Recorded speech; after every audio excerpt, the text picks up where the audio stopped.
फरवरी को अंबाला शहर के नामी मिशन अस्पताल में गोलियां मारकर अमन उर्फ गप्पू की हत्या करने के बाद आरोपी बंटी कौशल फरार हो गया था, जिसके बाद पुलिस ने इस मामले में जांच करते हुए आरोपी बंटी कौशल के छोटे भाई अमित कौशल को पुलिस हिरासत में लिया है। आज अमित कौशल की पत्नी एसपी अंबाला जशनदीप रंधावा से मिलने पहुंची, जहां पर अमित की पत्नी ने एसपी अंबाला को एक दरखास्त देकर उनके सामने गुहार लगाई कि उनका पति बेकसूर है। उन्होंने कहा कि बंटी कौशल से उनके पति के साथ कोई संबंध नहीं है। उसकी सास ने आरोपी बंटी कौशल को 1 साल पहले ही बेदखल कर दिया था। क्या मामला था? मेरा नाम नामदीप कौर है। हम आज एसपी ऑफिस के बाहर खड़े हैं। मैं अभी एसपी सर से मिलके आई हूँ।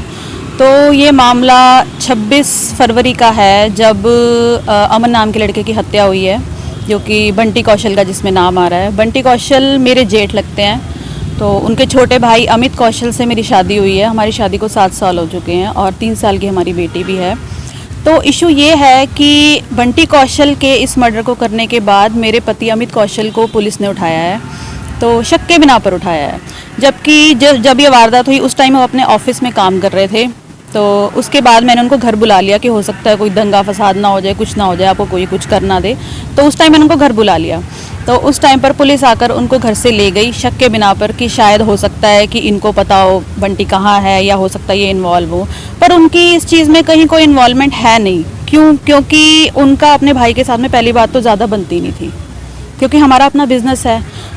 फादर के टाइम से 69 से हमारा बिज़नेस चल रहा है साइंटिफिक गुड्स का, और मेरे हस्बैंड 15 साल से इस बिज़नेस को संभाल रहे हैं, और वो इकलौते हैं जो हमारे घर को चला रहे हैं। उनके अलावा घर में कोई और अर्नर नहीं है हमारे पास में। और उसके बाद शादी के बाद भी कुछ भी ऐसा कभी कोई इशू नहीं रहा अपने ब्रदर के साथ में। उनकी इन चीज़ों को लेकर कहा सुनी, लड़ाई झगड़ा होता रहता था कि भैया आप बिज़नेस में आ जाओ, बिज़नेस सेट कर लेते हैं, कुछ भी कर लेते हैं। पर इन चीज़ों को लेकर उनकी आपस में खींचातानी भी कई बार हो जाती थी।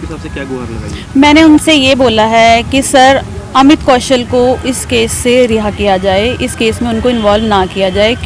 क्योंकि हमारी जो मदर इन लॉ है, इन्होंने बंटी कौशल को पहले ही बेदखल कर दिया। 1 साल हो चुका है उनको बेदखल किए हुए। तो उसके बाद अब मैरिज थी, हमारी सिस्टर इन लॉ की मैरिज थी मेरी, तो उसमें बंटी कौशल आया, इन्वॉल्व हुआ शादी के फंक्शंस में और कई चीज़ों में।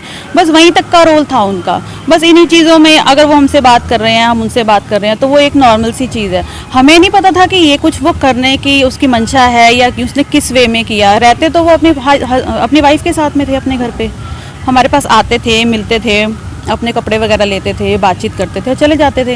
हमें नहीं पता था इसके बारे में कि ये ऐसा कुछ होगा। या उन्होंने बोला है, यही बात बोली है कि भी हम देखेंगे, सारा मामला हमारे अंडर है, हम सारा कुछ देख रहे हैं। दूसरी ओर अंबाला एसपी ने इस मामले के बारे में जानकारी देते हुए बताया कि इस हत्याकांड की जांच की जा रही है।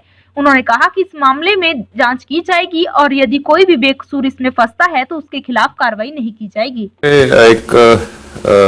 कुछ दिन पहले अमन गप्पू नाम के शख्स का मर्डर किया गया था।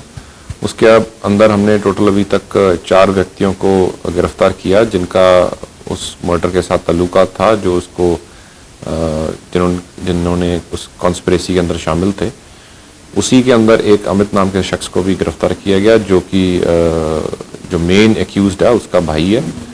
और अभी आगे तफ्तीश जारी है, जो भी तथ्य होंगे आगे उस हिसाब से कार्रवाई की जाएगी।